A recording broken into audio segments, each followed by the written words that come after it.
আসসালামু আলাইকুম সম্মানিত দর্শক, যে যেখান থেকে আমাকে দেখছেন এবং শুনছেন, আপনাদের সবাইকে আন্তরিক ধন্যবাদ এবং শুভেচ্ছা। আজকের এই ভিডিওতে আমি যে শিরোনামটি ব্যবহার করেছি সেটা হলো অন্যদের জয় বাংলা করতে গিয়ে নিজেরাই জয় বাংলা হয়ে যাচ্ছে। জয় বাংলা এই শব্দটা আমি আমার আজকের এই ভিডিওর শিরোনামে এই জন্যই ব্যবহার করেছি। জয় বাংলা স্লোগানটি ছিল মুক্তিযুদ্ধকালীন স্লোগান, বাঙালিদের স্লোগান, স্বাধীনতাকামী মানুষের স্লোগান, মুক্তিযুদ্ধের সপক্ষের মানুষের স্লোগান। আর এই জয় বাংলা স্লোগান শুনলে যাদের হৃদয়ে কম্পন উঠত তারা হলো বাংলাদেশ বিরোধী, মুক্তিযুদ্ধ বিরোধী।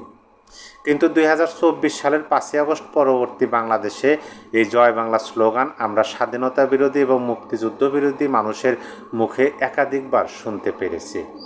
তারা বিভিন্ন অপকর্ম করার পরে জয় বাংলা স্লোগান দিয়েছে।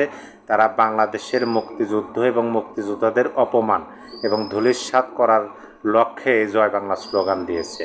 তারা মুক্তিযোদ্ধাদের অপমান করার জন্য জয় বাংলা স্লোগান ব্যবহার করেছে। এখনও অনেকাংশে পাকিস্তান প্রেমী মানুষদের মুখে জয় বাংলা স্লোগান বলতে শোনা যায়, অথচ আমরা কিছুদিন আগে এই জয় বাংলা স্লোগান শুনলে যাদের হৃদয়ে কম্পন উঠত তারাই আজকে অবহেলাবশত জয় বাংলা স্লোগানটি ব্যবহার করতেছে, হয়তোবা তাদের নিজের অজান্তে অথবা তারা জেনে শুনেই এই শব্দ দুটো ব্যবহার করতেছে। আমি যে কারণে আজকের এই ভিডিওতে এই শিরোনামটি ব্যবহার করলাম যে অন্যদের জয় বাংলা করতে গিয়ে নিজেরাই জয় বাংলা হয়ে গেল। আজকে সকালবেলা ঘুম থেকে উঠে সোশ্যাল মিডিয়াতে প্রবেশ করা মাত্রই একটা ভিডিও আমার সামনে চলে আসলো। কৌতূহলবশত ভিডিওটা আমি ওপেন করলাম, দেখতে পেলাম একটা কালো রঙের BMW কার সেখানে ডিম নিক্ষেপ করা হচ্ছে এবং সেখানে স্লোগান দেওয়া হচ্ছে মাহফুজ না সান্ডা, সান্ডা সান্ডা, জয় বাংলা, জয় বঙ্গবন্ধু।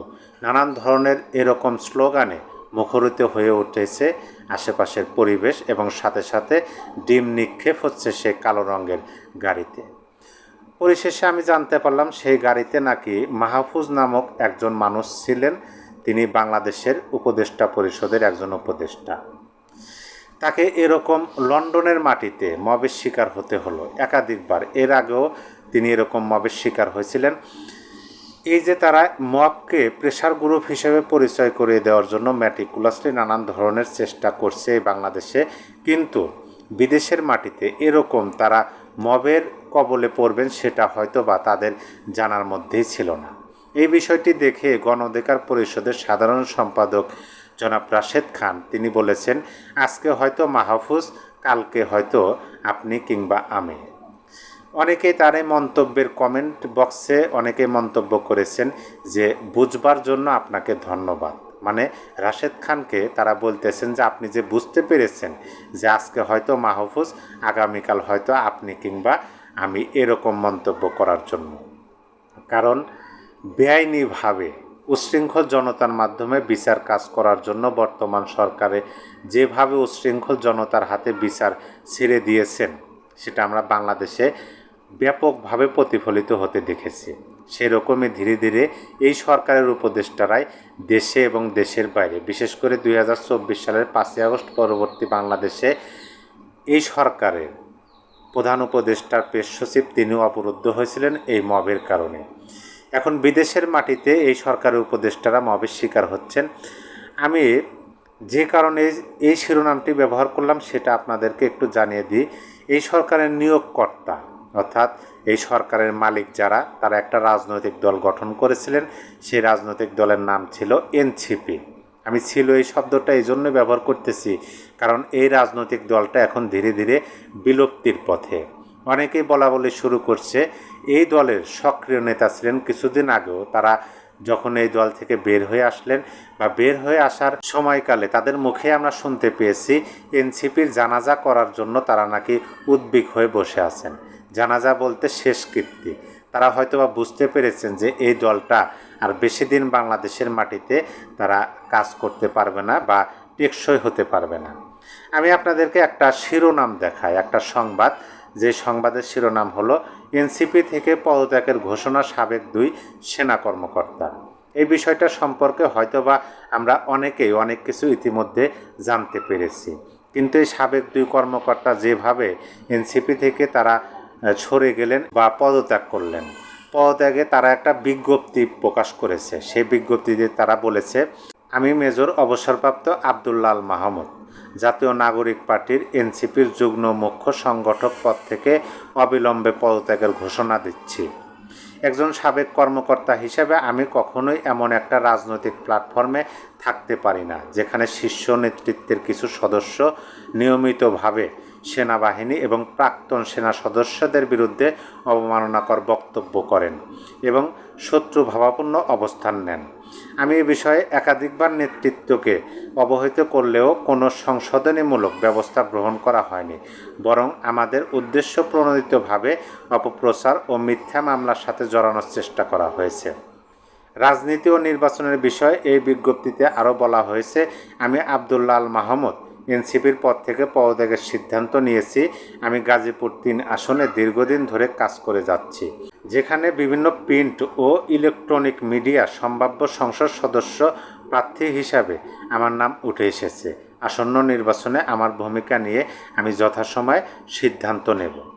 এই যে বিজ্ঞপ্তিটি তারা দিয়েছেন, এই বিজ্ঞপ্তির ভাষাগুলোই আমাদের স্পষ্ট করে দেয় এনসিপির ভবিষ্যৎ কোন দিকে যাচ্ছে। যখন 2 সাবেক সেনা সদস্য একটা রাজনৈতিক দল থেকে পদত্যাগ করেন এবং পদত্যাগের বিজ্ঞপ্তিতে তারা স্পষ্টভাবে উল্লেখ করেন যে এই রাজনৈতিক দলের ভবিষ্যৎ নেই, ভবিষ্যৎ খুবই অন্ধকার, এই জন্য যে তারা সেনাবাহিনীর বর্তমান সেনা সদস্য এবং সাবেক সেনা সদস্যদের বিরুদ্ধে যে অবমাননাকর বক্তব্য দেন, যার পরিপ্রেক্ষিতে কোনো ব্যবস্থা গ্রহণ করা হয় না, যারা এর প্রতিবাদ করেন তাদের বিরুদ্ধে উদ্দেশ্য প্রণোদিতভাবে অপপ্রচার ও বিভিন্ন মামলার সাথে জড়ানোর চেষ্টা করা হয়। এতেই বোঝা যায় যে এই রাজনৈতিক দলটার ভবিষ্যৎ কী। এখন আপনি নিরপেক্ষভাবে যদি একটু বিচার বিশ্লেষণ করতে চান তাহলে দেখতে পাবেন অতি সহজে এই রাজনৈতিক দলটা বিলুপ্তি হয়ে যাবে। এই রাজনৈতিক দলটার এনসিপি, এন শব্দটা মুখে নেওয়ার মতো হয়তোবা মানুষ থাকবে না এই বাংলাদেশে। কারণ যাদের দ্বারা এদের সুফল এসেছিল, সুদিনে তারা পদার্পণ করতে পেরেছিল, একটা সরকারকে নিয়োগ করতে পেরেছিল, কিছুদিনের মধ্যে একটা রাজনৈতিক দলও গঠন করতে তারা সক্ষম হয়েছিল। কিন্তু দুর্ভাগ্যজনক হলেও এটাই সত্য যে এই রাজনৈতিক দলের নেতারা বুঝতেই পারলো না যে কাদের কাছে রাখা উচিত এবং কাদের দূরে সরিয়ে দেওয়া উচিত। সেই জন্যই এখন সর্বমহল থেকে এই কথাটা ভেসে আসতেছে যে এনসিপি নামক রাজনৈতিক দলটা বিলুপ্তির পথে। এই রাজনৈতিক দলটা আর বাংলাদেশের রাজনীতিতে স্বতঃস্ফূর্তভাবে সক্রিয় থাকতে পারবে কিনা এটা এখন প্রশ্ন হয়ে উঠেছে। যার কারণে আমি বললাম, অন্যদের জয় বাংলা করতে গিয়ে নিজেরাই নিজেদের অজান্তেই জয় বাংলা হয়ে যাচ্ছে। হয়তোবা তারা এই বিষয়টা এখন পর্যন্ত স্পষ্টভাবে বুঝতে পারছে না। যদি এই রাজনৈতিক দলটা পরিপূর্ণভাবেই আমরা দেখতে পাচ্ছি তারা ব্যর্থ।